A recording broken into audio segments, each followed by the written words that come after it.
Our Take continues our commitment to promoting the accomplishments of women around the globe. And in part 2 of our series, Women in the Digital World, my guest co-host Eunice Omole and I welcome 3 inspirational women blazing a trail in the tech industry. Our first guest is Judith Owigar. Joining us via Skype from Nairobi, Kenya, Judith is co-founder of Akira Chicks, a group dedicated to helping women find professional and share technology tips. Thank you so much for joining us today, Judith. Also with us is Chisenga Muyoya, co-founder of Asikana, which helps get women across Zambia involved in the tech sector, but also went a step further and created an app that tells women about their rights. Chisenga joins us from Lusaka, Zambia. And here with us in New York is Aminatow, the co-founder of Tech Lady Mafia. That's an organization trying to make the tech industry in the U.S. a lot more inclusive. But I want to first start with Judith, who joins us from Kenya, and Akira Chicks. Why did you feel, Judith, that there was such a need for this in Kenya?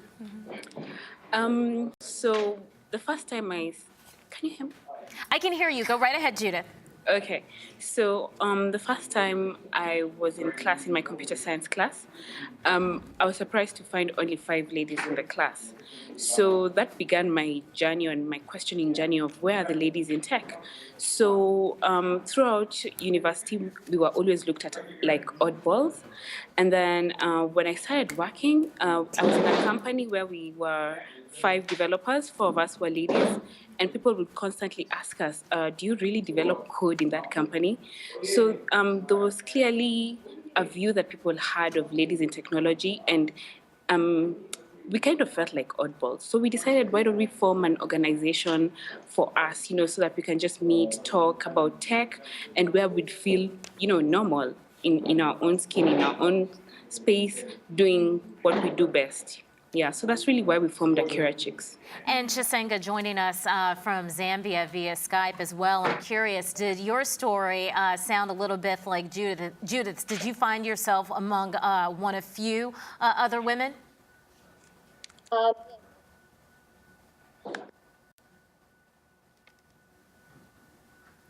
Chisenga, can you hear me?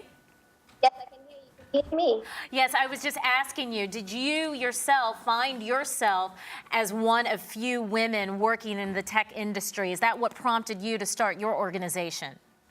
Yes, the story is very similar, not just in Kenya, but in Zambia and in other African countries as well. We have a case where at the beginning, we start out as maybe 20 girls in a class and maybe 25 or 26 guys. But by the time you get to the final level of completion, you find that you're about 3 girls or even less. So the reason why we started our organization, I started it with 2 of my friends, Ella Mbewe and Regina Mtonga. The reason why we started our organization was because we attended a mobile development boot camp at Bongo Hive, and we were the only 3 girls, and it was a very large group of guys. So we began to wonder why women are not coming forward and actively participating in the ICT sector. Aminatow, we're certainly hearing a story that we've heard a lot in the U.S., the shortage of women and more specifically the women of color in this industry. What are you finding that makes it so difficult for women to penetrate these career fields? My story is very similar to the other 2 women that you've profiled here today. But I think that where we diverge is that I would keep hearing all these crazy statistics about how there are no women in technology, and in some industries in the very low digits. And what was really shocking to me was that even the women that are there, we don't talk about. And so the issue of representation started coming to mind for me, and modeling, and saying, who are the models for women in technology? Who are the ones that we are quoting there? And I come from a PR background, so telling stories was something that was very natural to me.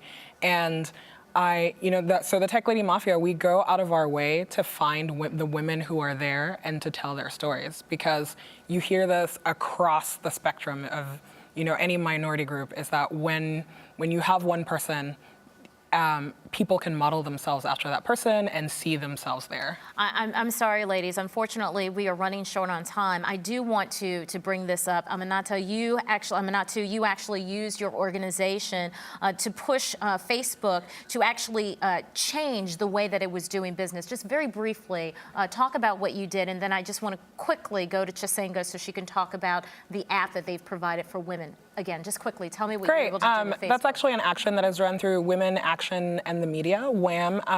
It has multiple chapters in the United States, and so online, WAM, which I'm part of the Action Advisory Group, we organized against having sexist advertising on Facebook, and we found that it was a real pressure point. Women and men online were outraged that they had to encounter this content, and that's another barrier to get women into technology. You were able to use your experience and knowledge of technology to do that. And Chisenga, very quickly, I understand that you have developed an app that actually informs women throughout Zambia about their rights. Can you just very quickly tell me about that, how you were able to move that forward?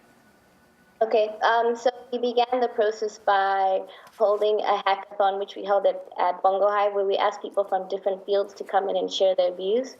And we did a little survey amongst our members to find out how many people actually are aware of their rights as women, and we found that most people weren't. So we developed this app. Can you see that? I can see it. I mean, I see the smartphone, but I believe you. You've got an app, and it's telling women what their rights are.